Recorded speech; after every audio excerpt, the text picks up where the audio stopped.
Chapter 12. Some Figures. A moment after we were seated on a divan in the saloon smoking, the captain showed me a sketch that gave the plan section and the elevation of the Nautilus. Then he began his description in these words. Here, Monsieur Aronnax, are the several dimensions of the boat you are in. It is an elongated cylinder with conical ends. It is very like a cigar in shape. A shape already adopted in London in several constructions of the same sort.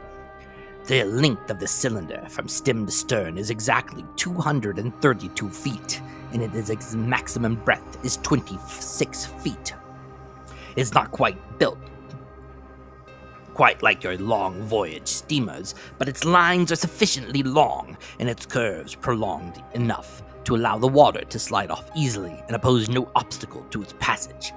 These two dimensions enable you to obtain by a simple calculation the surface and cubic contents of the Nautilus.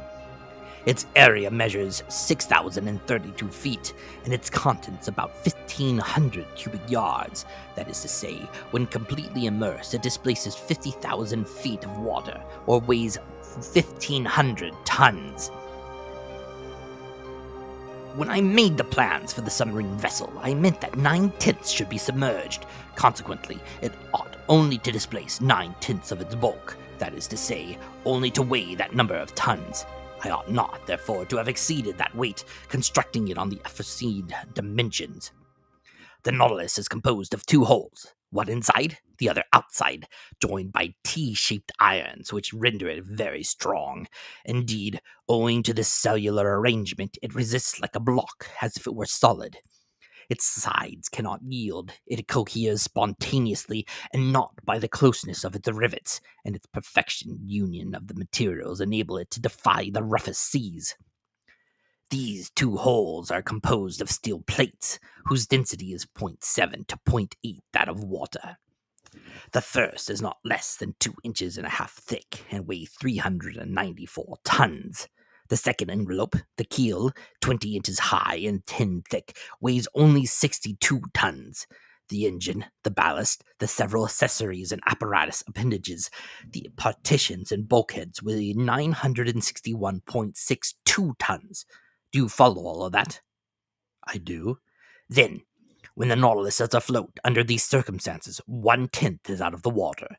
Now, if I have made reservoirs of a size equal to this 10th, or capable of holding 150 tons, and if I filled them with water, the boat, weighing then 1,507 tons, will be completely immersed. That would happen, Professor. These reservoirs are in the lower part of the Nautilus. I turn on taps and they fill, and the vessel sinks. That had just been level with the surface.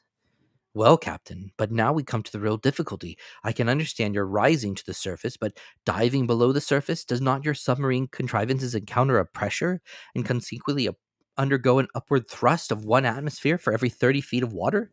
Just about 15 pounds per square inch? Just so, sir. Then, unless you quite feel the Nautilus, I do not see how you can draw it down to those depths.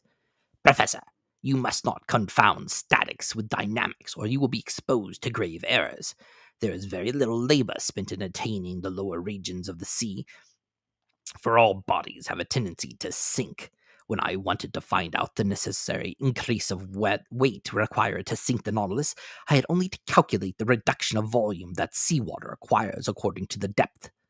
That is evident. Now, if water is not absolutely incompressible, it is at least capable of very slight compression. Indeed, after the most recent calculations, this reduction is only 0.000436 of an atmosphere for each 30 feet of depth. If we want to sink 3,000 feet, I should keep account of the reduction of bulk under a pressure equal to that of a column of water of 1,000 feet. The calculation is easily verified. Now, I have supplemental reservoirs capable of holding 100 tons. Therefore, I can sink to a considerable depth. When I wish to rise to the level of the sea, I only let off the water, and I empty all the reservoirs if I want the Nautilus to emerge from the 10th part of her total capacity. I had nothing to object to these reasonings. I admit your calculations, Captain, I replied. I should be wrong to dispute them, since daily experience confirms them, but I foresee a real difficulty in the way. What, sir? When you are about 1,000 feet deep, the walls of the Nautilus bears a pressure of 100 atmospheres. If then, just now, you were to empty the supplementary reservoirs to lighten the vessel and to go up to the surface, the pumps must overcome the pressure of 100 atmospheres, which is 1,500 pounds per square inch. From that, a power That electricity alone can give, said the captain hastily. I repeat, sir, that the dynamic power of my engines is almost infinite. The pumps of the Nautilus have an enormous power, as you must have observed when their jets of water burst like a torrent upon the Abraham Lincoln. Besides, I use subsidiary reservoirs only to attain a mean depth of 750 to 1,000 fathoms, and that with a view of managing my machines. Also, when I have a mind to visit the depths of the ocean 5 or 6 miles below the surface, I make use of slower but less infallible means. What are they, Captain? That involves my telling you how the Nautilus is worked. I am impatient to learn.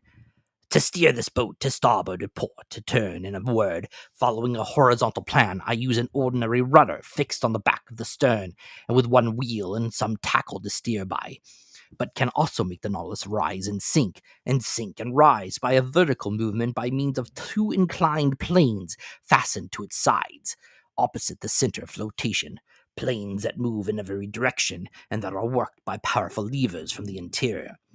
If the planes are kept parallel with the boat, it moves horizontally. If slanted, the Nautilus, according to this inclination and under the influence of the screw, either sinks diagonally or rises diagonally as it suits me. And even if I wish to rise more quickly to the surface, I shift the screw, and the pressure of the water causes the Nautilus to rise vertically like a balloon filled with hydrogen. Bravo, Captain! But how can the steersman follow the route in the middle of the waters? The steersman is placed in a glazed box that is raised about the hull of the Nautilus and furnishes with lenses. Are these lenses capable of resisting such pressure? Perfectly. Glass which breaks at a blow is nevertheless capable of offering considerable resistance. During some experiments of fishing by electric lights in 1864 in the northern seas, we saw plates less than a third of an inch thick resist a pressure of 16 atmospheres.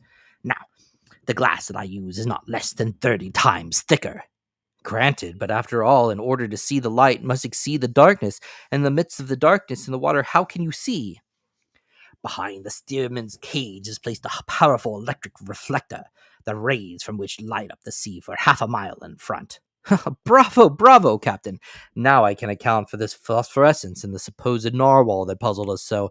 I now ask you if the boarding of the Nautilus and of the Scotia that has been made such a noise has been the result of a chance rencontre.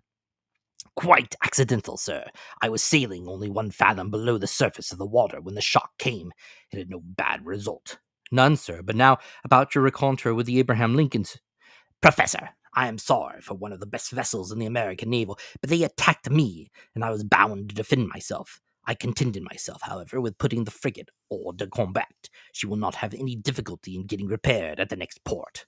Commander, your Nautilus is certainly a marvelous boat. Yes, Professor, and I love it as if it were part of myself. If danger threatens one of your vessels on the ocean, the first impression is the feeling of an abyss above and below. On the Nautilus's men's hearts never fell. No defects to be afraid of, for the double shell is as firm as iron.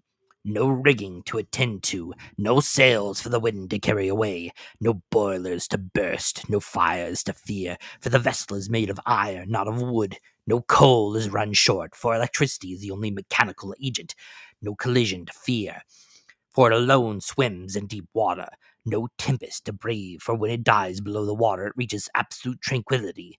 There, sir, that is the perfection of vessels, and if it is true that the engineer has more confidence in the vessel than the builder, and the builder than the captain himself, you understand the trust I repose in my Nautilus, for I am once captain, builder, and engineer. But how could you construct this wonderful Nautilus in secret? Each separate portion, Monsieur Aronnax, was brought from different parts of the globe. The keel was forged in Creusot, the shaft of the screw at Pin and Co.'s in London, the iron plates of the hull at Laird's of Liverpool, and the screw itself at Scott's at Glasgow. The reservoirs were made by Cale and Co. at Paris, the engine by Krupp in Prussia, its brake in Nautilus workshop in Sweden, its mathematical instruments by Hart Brothers of New York, and each of these people had my orders under different names. But these parts had to be put together and arranged. Professor, I had set up my workshops upon a desert island in the ocean. There my workmen, that is to say, the brave men that I instructed and educated and myself, have put together our Nautilus. Then, when the work was finished, fire destroyed all traces of our proceedings on this island that I could have jumped over if I had light. Then the cost of the vessel is great. Monsieur Aronnax, an iron vessel costs 145 pounds per ton. Now the Nautilus weighs 1,500. It came, therefore, to 67,500 pounds, and 80,000 more for fitting it up, and about 200,000 with the work of art and the collections it contains. One last question, Captain Aronnax. Ask it, Professor. You are rich? Immensely rich, sir, and I could, without missing it, pay the national debt of France. I stared at the singular person who spoke thus. Was he playing upon my credulity? The future would decide that.